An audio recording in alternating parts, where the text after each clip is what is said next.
तो hello everyone, welcome to free education. इस video में हम डिस्कस करेंगे CGL 2024 टीयर 1 के पेपर सॉल्यूशन कर रहे थे। 10 सितंबर की शिफ्ट नंबर 1 डिस्कस करने वाले हैं। एक दो दिन से वीडियोस नहीं आ पाए हैं, उसका रीज़न मैंने आपको टेलीग्राम पे बताया था कि तबीयत थोड़ा ठीक नहीं है। ठीक है, और एक्चुअली अभी मैं घर पे भी नहीं हूँ, बट ट्राई कर रहा हूँ कि जहाँ भी हूँ वहाँ से आपको मैं वीडियोज़ ज़्यादा फ्रिक्वेंसी में नहीं तो एक दो प्रोवाइड करता रहूँ, जिससे आपका एक रूटीन बना रहे। ठीक है, तो ज़्यादा टाइम वेस्ट ना करते सेशन को स्टार्ट करते हैं अपन।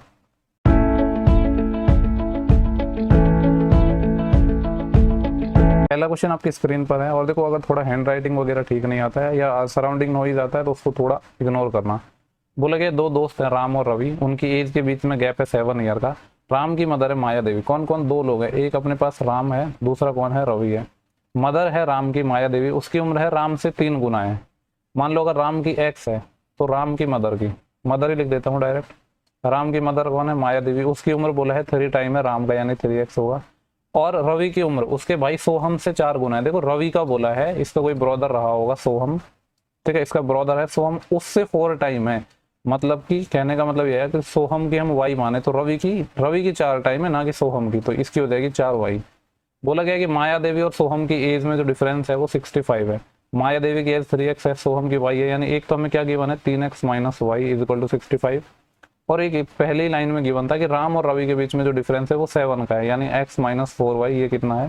7 है। इन दोनों इक्वेशन को हमें सॉल्व करना है। बस एक काम करते हैं, कोई भी एक वेरिएबल को सेम बना लेते हैं। ठीक है, मैं एक काम कर रहा हूँ, इसको मैं 3 से मल्टीप्लाई कर रहा हूँ, तो ये क्या हो जाएगा अपना 3x हो जाएगा। 3x हो जाएगा, फिर कोई भी एक में से दूसरे इक्वेशन को माइनस कर दो, एक में से 2 माइनस कर रहा हूँ, तो ये हो जाएगा 3x। ठीक है, x तो कैंसिल हो जाएगा, x को रहने देते हैं, ये है माइनस वाई, और यहाँ पे माइनस होगा तो माइनस माइनस प्लस हो जाएगा, और 3 चौके 12y। 12y माइनस वाई, यानी डायरेक्ट लिख दो क्या, 11y हो जाएगा इज इक्वल टू, ये कितना है 65 माइनस 7 के 21, तो कितना आ जाएगा 5 माइनस 1 4 और 6 माइनस 2 4, यानी 11 y की वैल्यू 44 आ गई। सॉरी 11y की वैल्यू 44 आ गई, तो y अपना 4 आ गया। अगर y 4 आ गया तो x हम निकाल सकते हैं कोई भी एक इक्वेशन से, यहाँ से x निकाल लेते हैं। x कितना आ जाएगा 7 प्लस 4 टाइम ऑफ y, यानी 4 चौके 16, तो ये आ जाएगा 23। x और y की वैल्यू फाइंड हो चुकी है। सवाल में पूछा गया है find the age of Maya Devi in year, तो माया देवी की एज निकालनी है। माया देवी की एज कितनी थी 3x, यानी 3x की वैल्यू में फाइंड करनी है। अगर x की वैल्यू 23 है तो 3x की वैल्यू कितनी हो जाएगा 23 3 69, यानी 69 ईयर इसका सही आंसर हो जाएगा। नेक्स्ट सवाल है what is the ratio of the male research scholar in mathematics to statics. देखो मैथमेटिक्स की बात हो रही है, स्टैटिक्स की बात हो रही है, और मेल रिसर्च की, ये टोटल अपन को गिवन है, और यहाँ पे नंबर ऑफ फीमेल का गिवन है, मेल का नहीं गिवन, तो टोटल में से फीमेल का माइनस कर देंगे। 18 टोटल है, फीमेल 4 हैं, तो मैं कह सकता हूँ मेल कितने होंगे, फिर 18 माइनस 4 14। फिर यहाँ पे 12 टोटल है, जिसमें से 3 फीमेल है, तो मेल कितने रहेंगे 9, यानी रेशियो कितना आ जाएगा 14:9। ये हिंदी में है, वही सेम सवाल। नेक्स्ट सवाल है what is the value of D. D की वैल्यू बतानी है। अगर A/C और बी बराबर है B/D, तो देखो A/C किसके बराबर है B/D के, तो क्रॉस मल्टीप्लाई कर दो। हमें देखो यहाँ पे आ जाएगा AD बराबर BC, और AD की वैल्यू क्या है, A की वैल्यू 25 है, D की वैल्यू नहीं पता, यानी 25x इज इक्वल टू क्या आ जाएगा BC, यानी 40 गुणा 30, तो कितना आ जाएगा ये 1200। 25 चौके 100, 20 बचेंगे, 200 हो जाएंगे, 25 घंटे 200, यानी x की वैल्यू 48 आ गई। x क्या माना था मैंने, यहाँ पे जो d की वैल्यू है वो, तो ये हो जाएगा 48। नेक्स्ट सवाल देखते हैं, और एक बार देख लेता हूँ सब कुछ सही चल रहा है ना, पता चलेगी ऐसे ही मेहनत जा रही हो। बोला गया कि निम्नलिखित में से कौन सा मानदंड लागू करने पर दो त्रिभुजों को कॉन्ग्रुएंस प्रूफ नहीं किया जा सकता। देखो कॉन्ग्रुएंसी की अपने पास क्या कंडीशन होती है, या तो साइड एंगल साइड, या एंगल एंगल साइड, या तीनों साइड इक्वल हो जाए, या राइट एंगल हाइपोटेनस और साइड, ये 4 कंडीशन होते हैं कॉन्ग्रुएंसी प्रूफ करने की।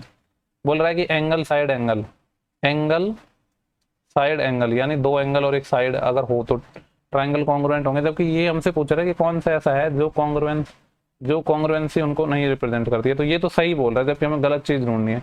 बोल रहा है एंगल एंगल एंगल, क्या तीनों एंगल इक्वल होने से कोई भी ट्राइंगल कॉन्ग्रुएंट होते हैं? नहीं, कॉन्ग्रुएंट नहीं होते, ठीक है, सिमिलर हो सकते हैं, तो हमें गलत ढूंढना था, तो यही हो जाएगा। नेक्स्ट सवाल पे चलते हैं। बोला गया कि 18 और 12 सेंटीमीटर त्रिज्या वाले दो वृत्त हैं जो एक दूसरे को एक्सटर्नली टच कर रहे हैं, तो उनके डायरेक्ट कॉमन टेंजेंट निकालने। आपको पता है कि जब दो सर्कल एक दूसरे को एक्सटर्नली टच करते हैं तो डायरेक्ट कॉमन टेंजेंट डायरेक्ट निकाल सकते हैं, क्या होती है 2√r1r2। हालांकि फॉर्मूला लिखने की भी रिक्वायरमेंट नहीं होनी चाहिए, पर लिख देता हूँ। r1 की वैल्यू 18 है और r2 की वैल्यू कितनी है 12। इसको सॉल्व करना है। देखो 18 को मैं 9 गुणा 2 लिख दूंगा, जिसका 3 बाहर आ जाएगा, इसका 2 बचेगा। 12 को भी मैं क्या लिख दूंगा 4 गुणा 3, 4 का 2 बाहर आ जाएगा, 3 बचेगा, यानी 2 गुणा 3 6 बच जाएगा अंदर, तो ये आंसर आ जाएगा। 2 तिया 6 और 6 दूनी 12 यानी 12√6 इसका सही आंसर आ जाएगा। देखो नेक्स्ट सवाल है क्वेश्चन नंबर 6। वैसे तो ये गलत क्वेश्चन है पर इसको थोड़ा सॉल्व करके देख लेते हैं। देखो यहाँ पे लिखा है 2 + tan स्क्वायर 2a और cot स्क्वायर 2a।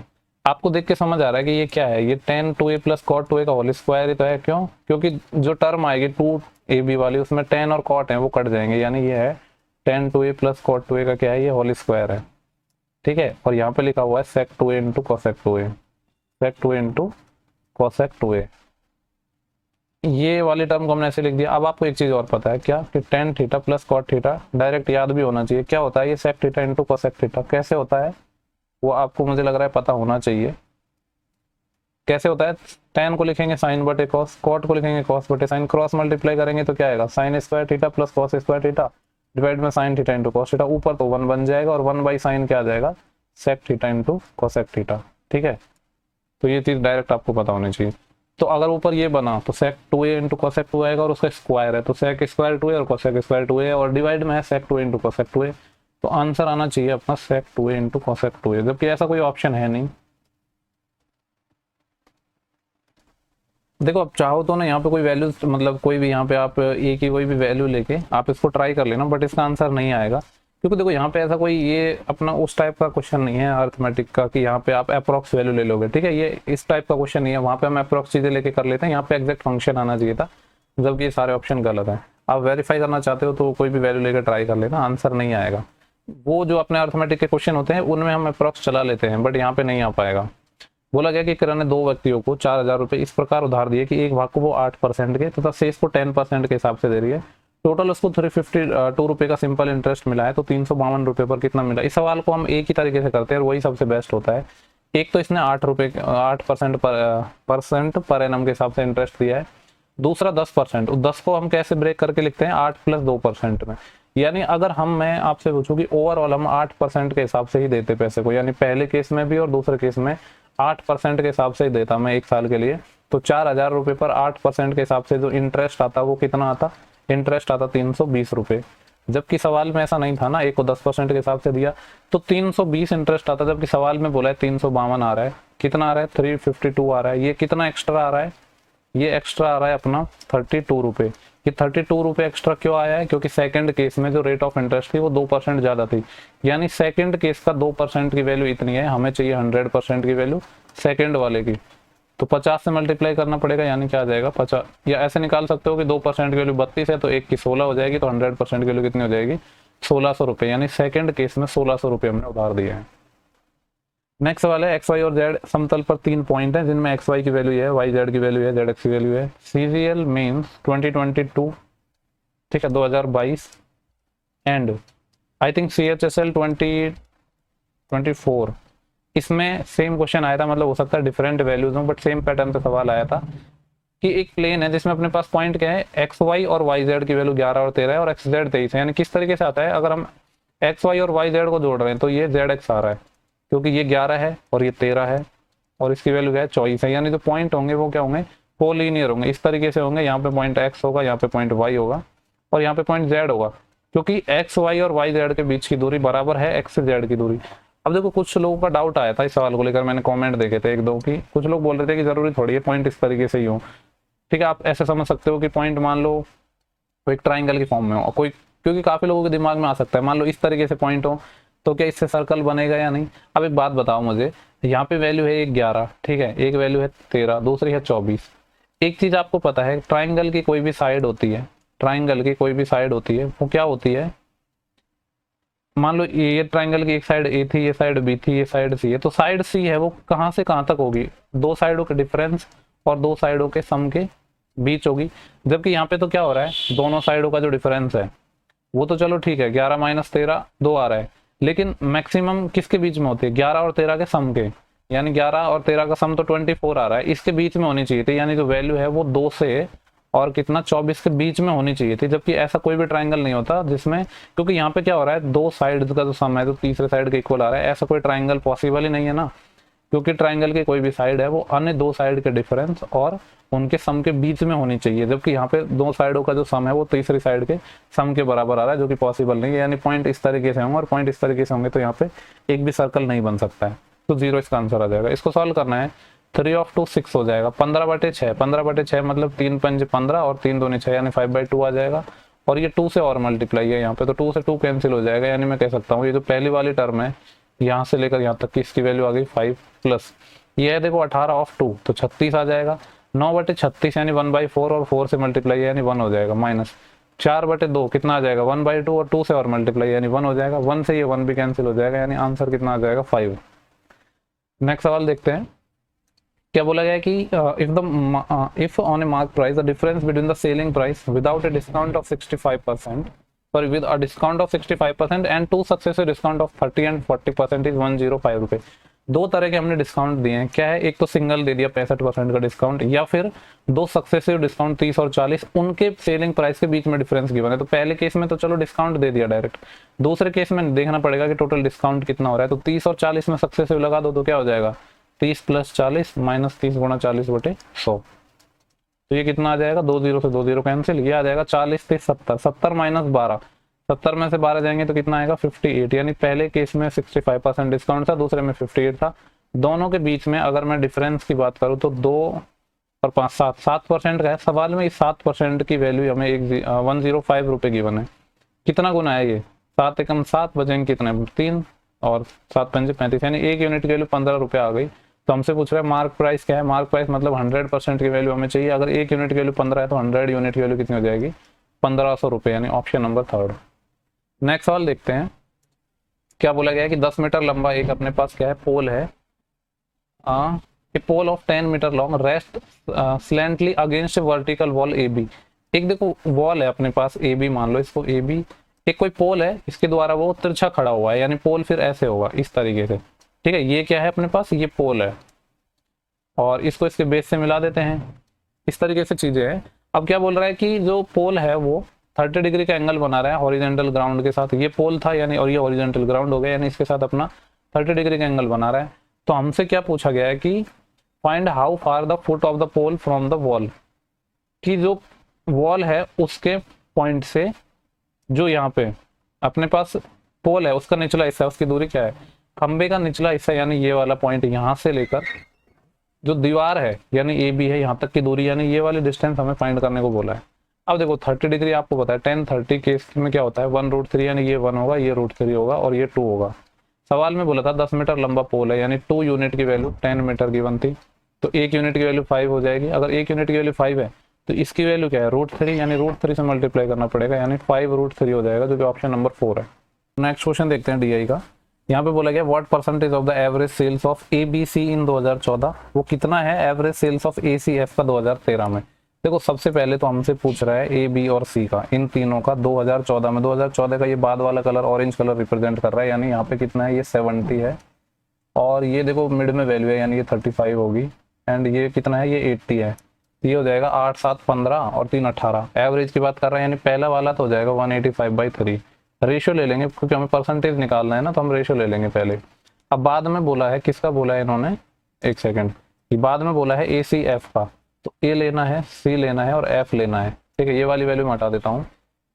2013 की बात कर रहा है, 13 में पहला वाला कलर है ब्लू, तो यहाँ पे ये वैल्यू 50 हो जाएगी, और सी की वैल्यू यहाँ पे कितनी है ये 60, एंड एफ का यहाँ पे इसके रेस्पेक्ट में जो ये वैल्यू है ये कितनी है 40। इसका एवरेज लेना है, यानी 6 और 4 10 5 15, यानी 150/3। हमसे पूछ रहा है पहला वाला है दूसरे वाले का कितना परसेंट है, तो पहले इसको सॉल्व कर लेते हैं। 3 से 3, 5 से ये 30 टाइम चले जाएगा, और 5 से ये 5 3 15 बचेंगे 3 35 हो जाएंगे, 5 7 35। कुछ गलती तो नहीं किया ना हमने। देखो ये जो क्वेश्चन है ना ये भी रॉन्ग है, पता है क्यों रॉन्ग है, यहाँ पे इन्होंने आंसर दे दिया 81%, बट 81% का कोई सा भी इसका आंसर नहीं होगा, ठीक है। इसको भी आप चैलेंज कर सकते हो। यहाँ पे पता क्या किया है इन्होंने, यहाँ पे हमसे परसेंटेज किसका पूछा है, एबीसी का 2014 में, किसके रेस्पेक्ट में 2013 के रेस्पेक्ट में, यानी यहाँ पे आप देख पा रहे हो 37/3 आ रहा है, यानी परसेंटेज निकालोगे तो 3700/3 आ रहा है, मतलब 30 के रेस्पेक्ट में निकालना है तो 100% से ज्यादा आंसर आएगा, ठीक है। और अप्रोक्सीमेट जो ये आंसर 123% के अप्रोक्स आएगा। मतलब इन्होंने पता है क्या पूछना चाह रहे थे सवाल में, लैंग्वेज एक्चुअली इन्होंने रिवर्स लिख दिया। यहाँ पे ये पूछना चाह रहे होंगे इसके रेस्पेक्ट में 30 है, इसके रेस्पेक्ट में कितना परसेंट है, तो रॉन्ग है ये, ठीक है। ये हिंदी में सवाल है, एक बार देख लेना आप। नेक्स्ट सवाल हम देखते हैं। यहाँ पे बोला गया कि एक पैसे हैं जिसमें 1 रुपए के, 5 रुपए के, इसमें 2 क्वेश्चन गलत आ गए। 1 रुपए, 5 रुपए और 10 रुपए के अपने पास सिक्के हैं और जिनका जो रेशियो है वो है 357। बोला गया कि यदि बैग में टोटल जो रुपए हैं 980 हैं तो 10 रुपए के कॉइन्स की हमें संख्या निकालनी है। देखो अगर 1 रुपए के 3 सिक्के हैं तो टोटल 3 रुपए बनेंगे, प्लस 5 रुपए के 5 सिक्के हैं तो टोटल 25 रुपए बनेंगे, प्लस 10 रुपए के 7 सिक्के हैं तो टोटल 70 रुपए बनेंगे। एक्चुअली ये यूनिट्स हैं, यानी देखा जाए तो टोटल 70 और 20 90 95 और 3 98 यूनिट बन रहा है, जबकि सवाल में बोला है 980 रुपए हैं। तो सिंपली समझ आ रहा है कि 10 गुना है। तो हमसे पूछ रहा है कि 10 रुपए के जो कॉइन है उनकी संख्या क्या है। 10 रुपए के कॉइन कितने थे? 7, यानी 7 की वैल्यू पूछिए। 1 की वैल्यू 10 है तो 7 की वैल्यू आ जाएगी 70, यानी ऑप्शन सेकंड। सवाल है क्वेश्चन नंबर 14। बोला गया है which of the following is the largest 5 digit number divisible by 47। देखो सबसे बड़ा अगर मैं 5 डिजिट का नंबर बात करूँ तो हो जाएगा 99,999। ऑप्शन देख के समझ आ रहा है कि ये 2 ऑप्शन तो नहीं हो सकते क्योंकि 47 के मल्टीपल ये नहीं है। अगर सबसे बेसिक से जाना चाहें तो वही है कि इसको आप डिवाइड कर लो, या फिर एक तरीका है जैसे मैं बताता हूँ कि आप 47 से उसके आसपास जाओ, कैसे भी चले जाओ। चलो बेसिक से बता देते हैं। तो 47 1 जा 47, मतलब 2 टाइम चले जाएगा। ये तो 94 होता है ना, 47 2 जा तो 94। यहाँ पे बचेंगे कितने? 5। फिर क्या उतारेंगे हम? ये वाला 9 उतारेंगे तो 1 टाइम जाएगा 47। फिर कितना बचा? 9 - 7 2, 5 - 4 1। अभी ये वाला 9 उतार लेंगे तो ये कितने टाइम चले जाएगा? 2 टाइम ही जा पाएगा, अभी 3 टाइम तो ज़्यादा हो जाएगा। तो ये आ जाएगा 94, 6 और 29, 35 बचा। अभी मैं उतारूंगा 9। 50 होता तो लगभग 7 टाइम जाता है, यानी 7 टाइम तो अभी भी जाएगा। ये 7 7 49, फिर 4 7 चौके 28 और 4 32, यानी आ गया 329। कितना बचा यहाँ पे? इधर लिख रहा हूँ 0 और 5 - 2 30 बचा है। यानी देखो अगर मैं आपसे बोलूँ कि सबसे बड़ा नंबर तो होता है 99,999। अभी यहाँ पे हमारे पास 30 बच गया। रिमाइंडर क्या आया हमारे पास? रिमाइंडर हमारे पास 30 आया है, मतलब कि ये 30 एक्स्ट्रा आया है। हमें देखना है कि इसका डिविजिबल, तो जो एक्स्ट्रा रिमाइंडर आया उसको माइनस कर दो, यानी इसमें से माइनस कर देंगे हम 30, तो ये कितना आ जाएगा? 99,969। ठीक है, सबसे बेसिक और आसान तरीका। नेक्स्ट सवाल है इफ राइट सर्कुलर कॉन जिसकी हाइट 24 सेंटीमीटर है, वॉल्यूम 1232 है, तो टोटल सरफेस एरिया निकालना। देखो किसी भी कॉन का या शंकु का जो टोटल वॉल्यूम क्या होता है? वॉल्यूम होता है 1/3 पाई r स्क्वायर h, यानी 22/7 इंटू r स्क्वायर। सवाल में रेडियस हमें नहीं गिवन है बट हाइट गिवन है। हाइट कितनी है? 24। सवाल में बोल दिया कि जो वॉल्यूम है वो है 1232 और हमसे पूछ रहा है कि इसका टोटल सरफेस एरिया बताना है, यानी पाई r प्लस l की वैल्यू हमें फाइंड करनी है। तो रेडियस पहले हमें फाइंड करनी होगी यहाँ पे। तो 22 से काट लेते हैं, 22 पंजे 110, कितने बचेंगे यहाँ से? 13, 132 हो जाएगा, 22 6 132। और तो कुछ यहाँ पे कटेगा नहीं, इसको काट लेते हैं। 4 से 6 टाइम और 4 से ये 14 टाइम, तो यहाँ पे क्या आ जाएगा? ये देखो ये है 14, 3 से ये 2 टाइम चले जाएगा, 2 से अभी भी कट जाएगा ये 7 टाइम। इधर 7 बचा है, यानी रेडियस 7 का स्क्वायर आ गया, तो मतलब रेडियस 7 आ गया। अब वैल्यू निकाल लेते हैं हम। पाई की वैल्यू है 22/7 इंटू रेडियस है 7, आर प्लस एल। आर मेरे पास 7 और एल क्या आएगा? देखो कौन क्या होता है? इस तरीके से होता है जिसमें रेडियस 7 है और हाइट कितनी है अपने पास? 24। 7 24 देख के आपको समझ आ रहा होगा कि 7 24 25 क्या होता है? ट्रिपलेट होता है, यानी जो स्लैंट हाइट एल है वो 25 आ जाएगा। तो 7 + 25, 25 और 7 32 होते हैं, तो इसको 32 से लिख देता हूँ मैं यहाँ पे। ये आ जाएगा 32। 7 से 7 भी कैंसिल हो जाएगा। 32 × 22 करना है, ठीक है। तो 32 दूनी 64, 6 हासिल, और 32 दूनी 64 और 6 70, यानी 704 सेंटीमीटर स्क्वायर अपना सही आंसर, सॉरी 704। नेक्स्ट सवाल है ओके लेट टी। देखो यहाँ पे क्या बोला है कि टी की वैल्यू 0 से 90 के बीच में है, तो कौन सा जो यहाँ पे काफी बेसिक सी चीज पूछी गई है और मुझे लग रहा है सही पूछा गया है। ठीक है, बहुत बेसिक से जब हम पढ़ते हैं ना 10th क्लास में, आपने हो सकता है ऑब्जर्व नहीं किया हो। अब यहाँ पे 2 फंक्शन की बात हो रही है, साइन और कॉस की। ठीक है, थोड़ा टाइम लगेगा, मैं आपको अच्छे से समझा देता हूँ। साइन की वैल्यू मैं यहाँ पे लिख रहा हूँ, ठीक है, सारी मतलब 0 जो स्टैंडर्ड वैल्यू है 0 30 45 60 90। साइन 0 0 होता है, साइन 30 1/2, 45 1/√2 होता है, और ये √3/2 होता है, और ये 1 होता है। और कॉस की वैल्यू क्या हो जाएंगी? जस्ट रिवर्स हो जाएंगी, यानी 1 फिर √3/2 1/√2 1/2 और 0। अगर एक चीज मैं आपसे बोलूँ, यहाँ पे हमें नजर भी आ रहा है कि सब जगह 40 40 नजर आ रहा है, 45।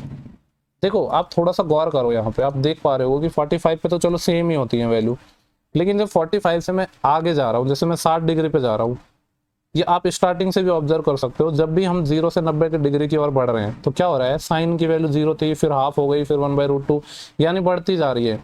साइन की वैल्यू क्या होती है? बढ़ती जा रही है। लेकिन हमें सिर्फ यहाँ पे स्पेशल 45 पे ही हमें स्पेशल दे रखा है, तो 45 पे ऑब्जर्व करो क्या होता है।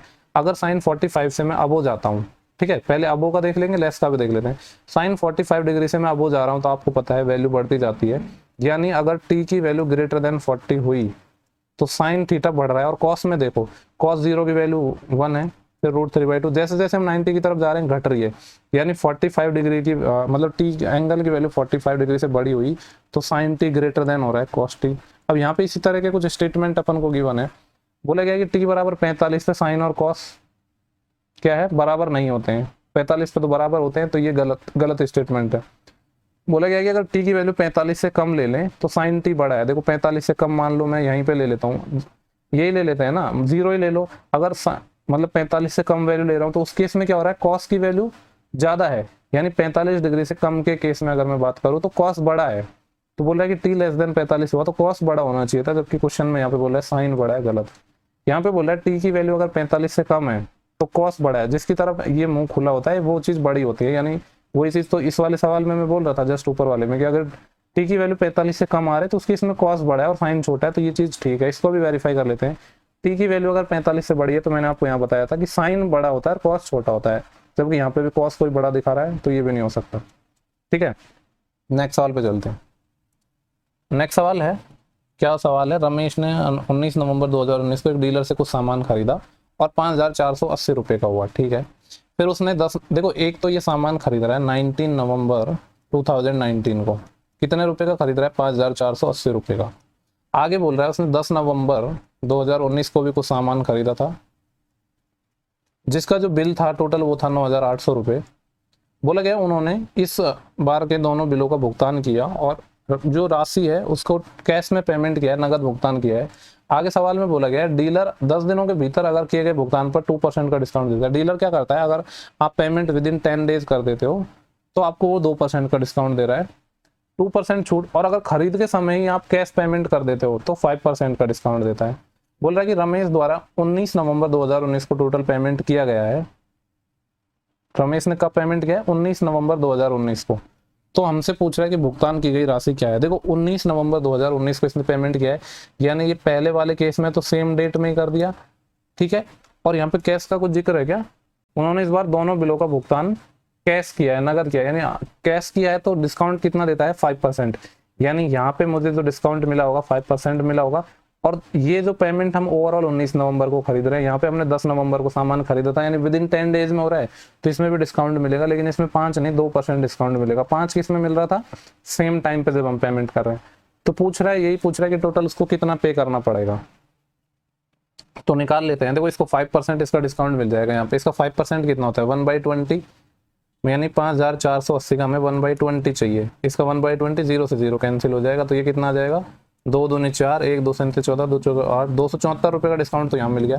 यहाँ पे 2% मिल रहा है, 2% कितना हो जाएगा, 98 का डबल, 9 दूनी 18 और 8 दूनी 16, यानी 196, इसमें मिल जाएगा 196 रुपये का।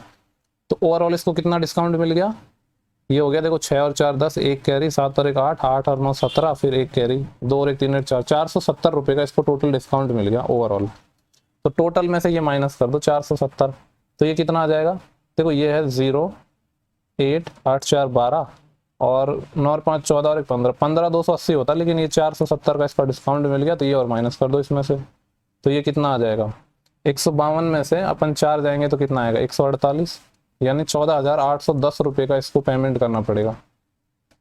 नेक्स्ट सवाल है, प्रिया अपने स्कूटर को इतने रुपए में बेचकर विक्रय मूल्य पर 1/6 के बराबर प्रॉफिट कमाती है, तो उसका प्रॉफिट क्या होगा। इस सवाल में हमें इस वैल्यू की कोई रिक्वायरमेंट नहीं है डाटा की। मैंने आपको हमेशा बोला है जब भी परसेंटेज में चीजें निकालनी होती हैं तो डाटा की रिक्वायरमेंट नहीं है। यहाँ पे क्या बोल रहा है कि एसपी पर 1/6 का प्रॉफिट कमा रही है। मान लो कि एसपी 6 था, 6 मैंने क्यों माना, क्योंकि यहाँ पे 1/6 आ रहा है, तो इसको प्रॉफिट कितना हो रहा है, इसको प्रॉफिट हो रहा है एसपी का 1/6, यानी 6 का 1/6, यानी मतलब 1 रुपए का प्रॉफिट। प्रॉफिट निकलता कैसे है, प्रॉफिट निकलता है जब सेलिंग प्राइस में से कॉस्ट प्राइस घटाते हो। कॉस्ट प्राइस तो हमें यहाँ पे फाइंड करनी है, तो सेलिंग प्राइस में से प्रॉफिट माइनस कर देंगे, यानी सेलिंग प्राइस कितना है अपने पास 6, यहाँ पे प्रॉफिट गिवन है कितना 1, तो 6 - 1 यानी 5, यानी 1 रुपए का हम प्रॉफिट कमा रहे हैं। किस पर प्रॉफिट होता है, सीपी पर, यानी 5 पर, और 1/5 मतलब 20%, तो 20% का यहाँ पे प्रॉफिट हो जाएगा। ठीक है, या फिर डायरेक्ट यहाँ पे इतना सब कुछ नहीं कर सकते थे, डायरेक्ट भी कर सकते थे कि 1/6 का प्रॉफिट हो रहा है, मतलब 6 एसपी है जिस पे 1 प्रॉफिट हो रहा है, तो सीपी कितना हो जाएगा 5, तो 1/5 मतलब 20%। नेक्स्ट सवाल है a प्लस 1 a की वैल्यू 12 है, इसकी वैल्यू चाहिए, तो ये क्या हो जाएगा, इसका स्क्वायर माइनस 2 यानी 12 का स्क्वायर 144 माइनस 2, तो कितना हो जाएगा 142। ये तो एकदम बेसिक सा क्वेश्चन है। नेक्स्ट सवाल है, एक समबाहु त्रिभुज है जिसकी जो साइड है 28 सेंटीमीटर है, प्रत्येक शीर्ष प्रत्येक वर्टेक्स को केंद्र मानकर त्रिभुज की भुजा की आधी लंबाई के बराबर हम सर्कल बना रहे हैं, यानी इस तरीके से है। ये अपना क्या हो गया, एक इक्विलेटरल ट्राइंगल हो गया, ठीक है, जिसकी साइड 28 है। Taking each vertex as centre, each vertex को हम सेंटर मान के सर्कल बना रहे हैं 3। किस तरीके से बनेंगे, इस तरीके से। एक तो मान लो ये सर्कल बने, में क्या पूछा गया है कि उस पार्ट का एरिया हमें बताना है जो सर्कल में इंक्लूड नहीं है, यानी हमसे कौन से पार्ट का एरिया पूछ रहा है, ये जो बच गया है, ठीक है, ये जो भी पार्ट हमारे पास बच गया है इसका हमें एरिया चाहिए। अब इसका एरिया आप कैसे निकालोगे, देखो जो रिक्वायर्ड एरिया है, रिक्वायर्ड एरिया आप कैसे निकाल सकते हो, ट्राइंगल के एरिया में से माइनस कर दूं मैं क्या, ये सर्कल का ये वाला और ये वाला एरिया अगर मैं माइनस कर दूं तो अपनी बात बन जाएगी। और दूसरी एक चीज हमें पता थी, अगर ये इक्विलेटरल ट्राइंगल है तो ये 60 डिग्री होगा, ये भी 60 डिग्री होगा, ये भी 60 डिग्री होगा, यानी 60 डिग्री के 3 अपने पास सेक्टर हैं, यानी 180 डिग्री के हो गए अपने पास। ये 180 डिग्री का मतलब क्या होता है, आधा सर्कल, यानी ट्राइंगल में से हम हाफ सर्कल का एरिया माइनस कर दें तो जो रिक्वायर्ड है वो अपने पास क्या है, एरिया निकल के आ जाएगा, ठीक है। ताकि वैसे जो डायग्राम है ना मैंने सही से नहीं बनाया, क्योंकि यहाँ पे बोला था जो हम सर्कल बना रहे हैं वो जो त्रिभुज की भुजा है उसका हाफ है, मतलब हाफ है, तो ये एक्चुअली में कुछ इस तरीके से ये बनने चाहिए थे एक दूसरे को ये टच करते हुए, ठीक है।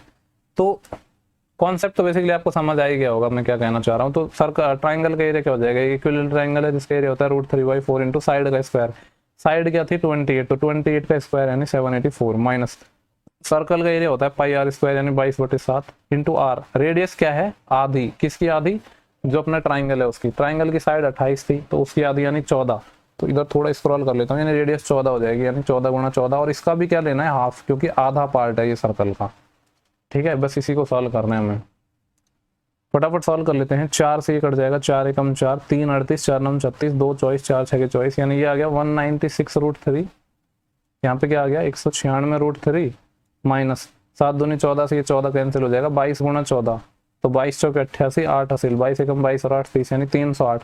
देखो सवाल में बोला है √3 की वैल्यू 1.73 लेना है, ठीक है, तो 1.73 अगर मैं लूंगा तो ये कितना आ जाएगा 196 का 1.73 ले लेते हैं हम, तो मल्टीप्लाई कर लेते हैं इसको, तो इसको हम मल्टीप्लाई करने से बढ़िया है 196 को मैं ऐसे लिख दूं कि 200 - 4, तो ज़्यादा इजी हो जाएगा, क्योंकि 200 को जब मैं मल्टीप्लाई करूंगा तो जो 2 पॉइंट हैं यहाँ पे ये तो इसके पॉइंट हटाने के काम ही आ जाएंगे, जीरोज हैं 200 के वो पॉइंट हटाने के काम आ जाएंगे, यानी 173 का जस्ट डबल आ जाएगा, तो आ जाएगा 346, और -4 से और मल्टीप्लाई कर लेते हैं, 4 3 12 1 हासिल, 4 7 28 और 1 29, और 4 एकम 4 और 2 6 यानी 6.92 और माइनस हो जाएगा, तो 346 में से 6 जाएगा तो 340 और 0.92 और जाएगा तो 339.08 आ रहा है, और इसमें से हमें 308 माइनस करना है, तो ये कितना हो रहा है 31.08 ही तो आ रहा है इनका डिफरेंस, 339 में से 308 माइनस करोगे तो 31.08, यानी ऑप्शन नंबर 3 हो जाएगा। नेक्स्ट क्वेश्चन है 21, इसको भी देख लेते हैं। यहाँ पे बोला गया कि for all the year from 2015 to 18, Hindi में भी मैंने लिया है क्वेश्चन यहाँ पे, ठीक है, इधर डाला हुआ है अलग स्लाइड में, 15 से 18 तक एवरेज प्रोडक्शन बी टाइप की कार का, वो पूछ रहा है कितना लेस है कितना कम है, किससे, हाउ मच लेस इन 1000 में पूछा है, then that of the combined average of production of type A and type C का। देखो सेम टाइप के सवाल CHSL 2024 में भी आए थे, और यहाँ पे इस सवाल में पता है एक लोग जो गलती करते हैं ना वो इस वाले टर्म पे करते हैं, ये कंबाइंड एवरेज को नहीं समझ पाते हैं।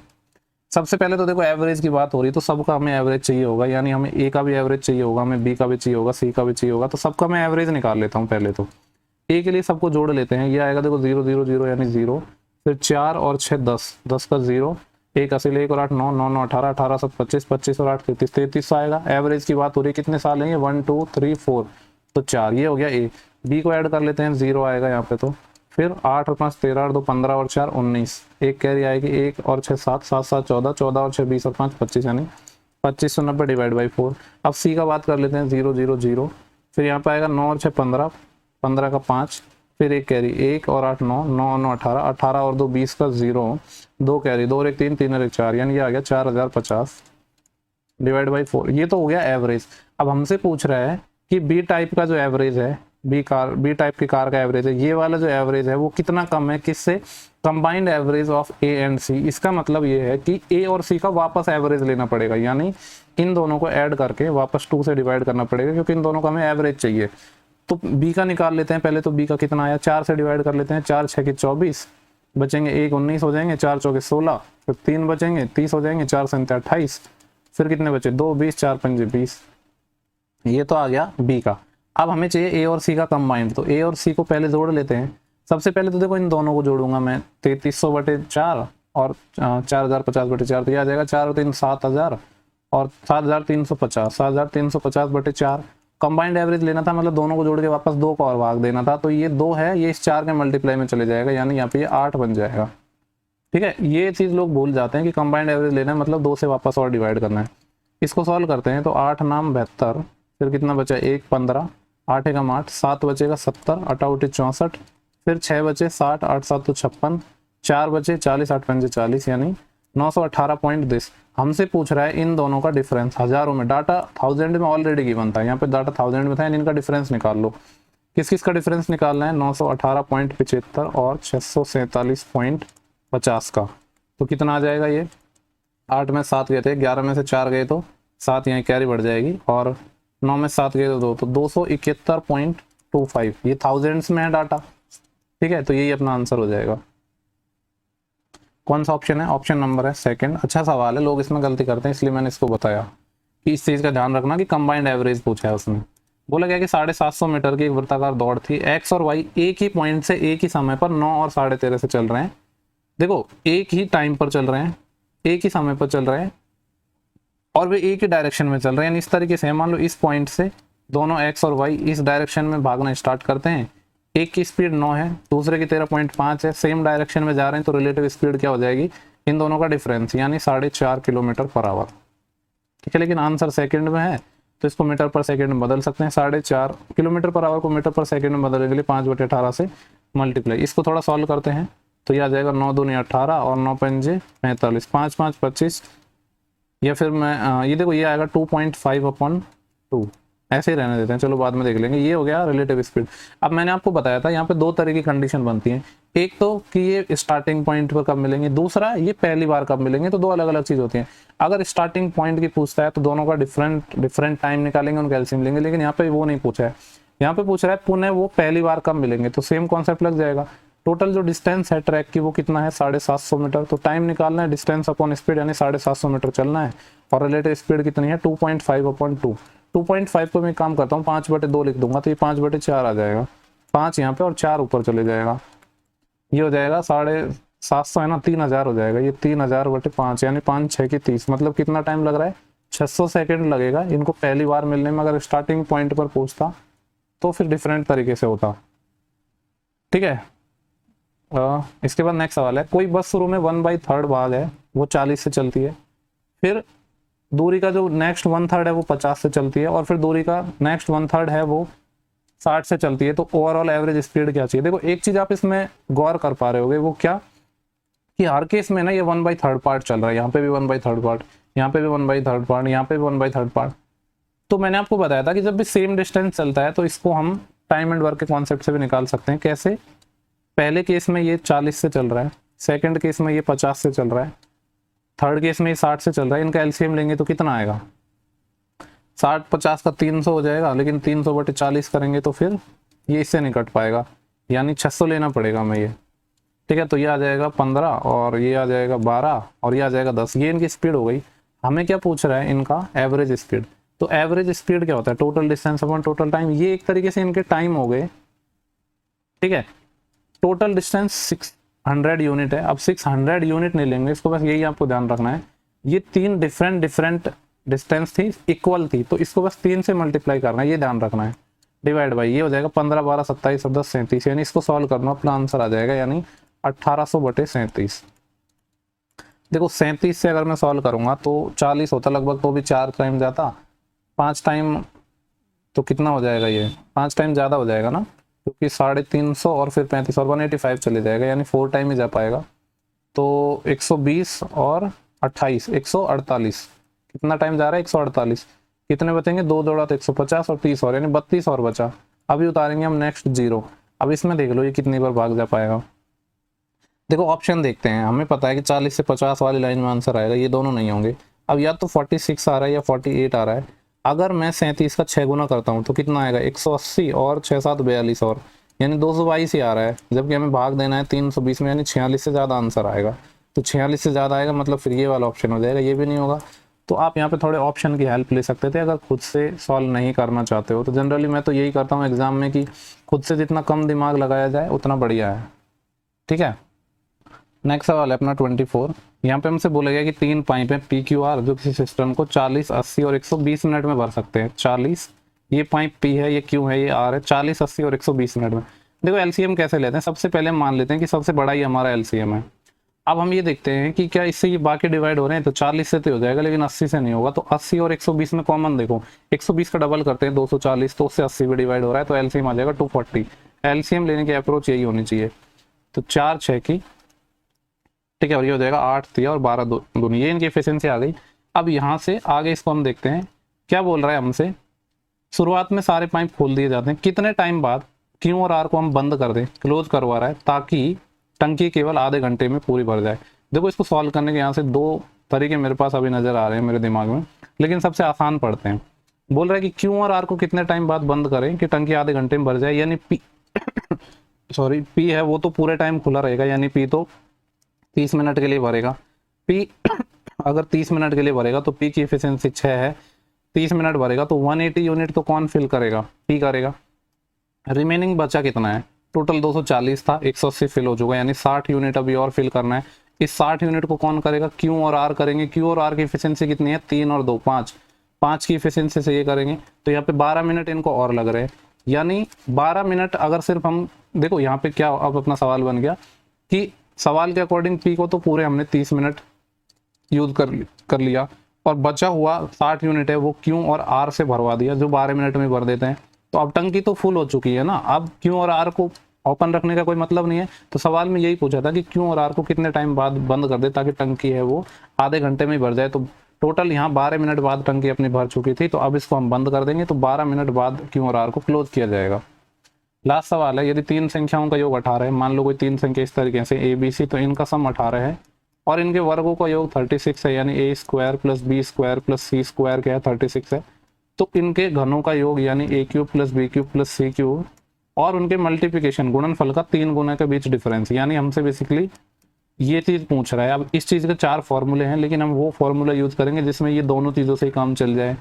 तो वो कौन सा फॉर्मूला होता है, पता होना चाहिए, A plus B plus C by 2 into यहाँ पे आएगा thrice of A square plus B square plus C square minus हो जाएगा A plus B plus C का होल स्क्वायर। यहाँ पे सारी वैल्यू सब्स्टिट्यूट कर देंगे तो अपना आंसर आ जाएगा। ए प्लस बी प्लस सी 18 है, 18 बटे 2 9 आ जाएगा, ये तो 3 इंटू इसकी वैल्यू 36 है और 3 गुना करेंगे तो ये आ जाएगा 108 माइनस ए प्लस बी प्लस सी का होल स्क्वायर, यानी 18 का स्क्वायर 324। 324 में से 100 जाता तो 224, लेकिन 8 और जाएंगे यानी 100 कितने बचेंगे 116, लेकिन माइनस के, तो ये हो जाएगा माइनस का 9 गुना 116, 6 आएगा ना 116 नहीं, 324 में से 108 माइनस होगा तो माइनस का 216। तो अगर 200 होता तो उसका मल्टीप्लिकेशन आ जाता 1800, फिर 16 का 9 गुना और यानी 144 और आएगा। ये 144 का मतलब हो गया माइनस का 1944, माइनस का 1944 है ऑप्शन नंबर सेकंड। तो ये पूरे 25 हो गए, 25 क्वेश्चन हो गए। शिफ्ट नेक्स्ट वीडियो में जल्दी अपलोड करूंगा, ठीक है। बाकी पीडीएफ वगैरह मैं टेलीग्राम चैनल पर अपलोड कर दूंगा, तो वहां से जाके देख लेना।